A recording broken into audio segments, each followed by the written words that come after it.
teman-teman, kembali lagi bersama aku di channel Aziza Da Silva. Kali ini aku mau bahas tentang pathway stroke non-hemorrhagic.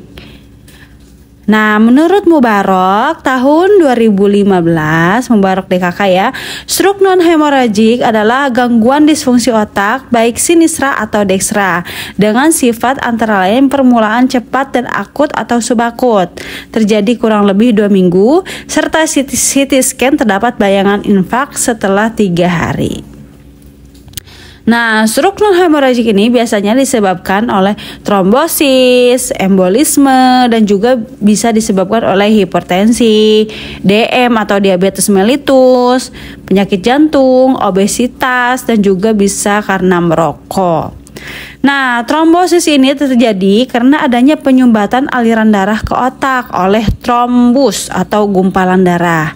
Dan jika ini dibiarkan dalam waktu yang lama akan berkembang menjadi aterosklerosis pada dinding pembuluh darah dan arteri menjadi tersumbat sehingga menjadi iskemik dan infak atau terhambat pada jaringan. Timbullah SNH atau stroke non-hemorrhagic. Sedangkan yang dimaksud dengan embolisme, embolus atau massa ini berjalan menuju arteri serebral melalui arteri karotis hingga terjadilah bekuan darah pada arteri dan memicu terjadi iskemik dan infak pada jaringan hingga timbul juga SNH atau stroke non-hemorrhagic. Dan hipertensi, DM, penyakit jantung, obesitas, ataupun merokok ini juga bisa menyebabkan penimbunan lemak atau kolesterol yang meningkat dalam darah sehingga pembuluh darah menjadi kaku dan bisa beresiko terjadinya pecah pembuluh darah. Jika hal ini terjadi bisa menimbulkan iskemik dan infak pada jaringan hingga timbullah stroke non-hemorrhagic. SNH atau stroke non-hemorrhagic bisa menimbulkan penurunan kekuatan otot hingga fisik menjadi lemah dan sulit untuk merawat diri sehingga diagnosa keperawatan yang dapat diangkat adalah hambatan mobilitas fisik dan defisit perawatan diri. SNH juga bisa menyebabkan lesi pada serebral ya hingga beresiko terjadi afasia atau gangguan yang disebabkan oleh kerusakan pada area otak yang memproduksi dan memproses bahasa. Maka diagnosa keperawatan yang dapat diangkat adalah hambatan komunikasi verbal. Stroke non-hemorrhagic juga biasanya dapat menyebabkan proses metabolisme di otaknya terganggu hingga suplai darah dan oksigen ke otak pun terganggu. Maka diagnosa keperawatan yang dapat diangkat adalah ketidakefektifan perfusi jaringan. Lalu stroke non-hemorrhagic juga mampu mengganggu sistem saraf, terutama saraf kranial. Jika yang terkena itu saraf nomor 2, 3, 4, dan 6 ini saraf kranial ya.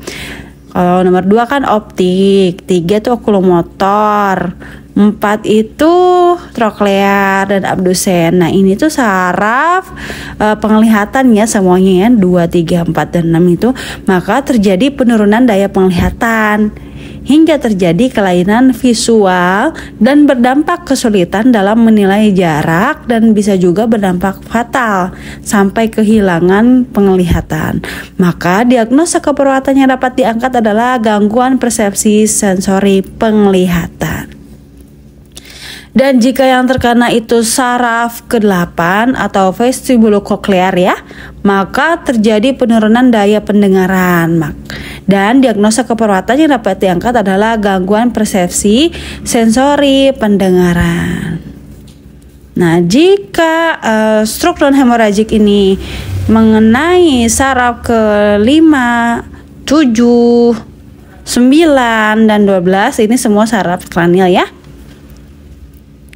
Kan saraf yang kelima itu trigeminal, 7 itu facialis, 9 itu glosopharyngeal, dan ke-12 itu kan hipoglossus. Nah, di sini maka akan terjadi penurunan pada refleks menelan ya, hingga terjadi gangguan lah menelan dan sulit untuk memenuhi nutrisi ketika ada gangguan menelan. Maka diagnosa keperawatan yang dapat diangkat adalah ketidakseimbangan nutrisi kurang dari kebutuhan tubuh. Oke, sekian dari aku penjelasan tentang pathway stroke non hemoragik. Jika ada kekeliruan dalam pemaparan materi, kalian bisa isi kolom komentarnya ya. Semoga videonya bermanfaat. And next kita ketemu di video pathway penyakit lainnya. Jangan lupa subscribe channelnya and dukung selalu. See you next video. Salam sehat selalu. Bye bye.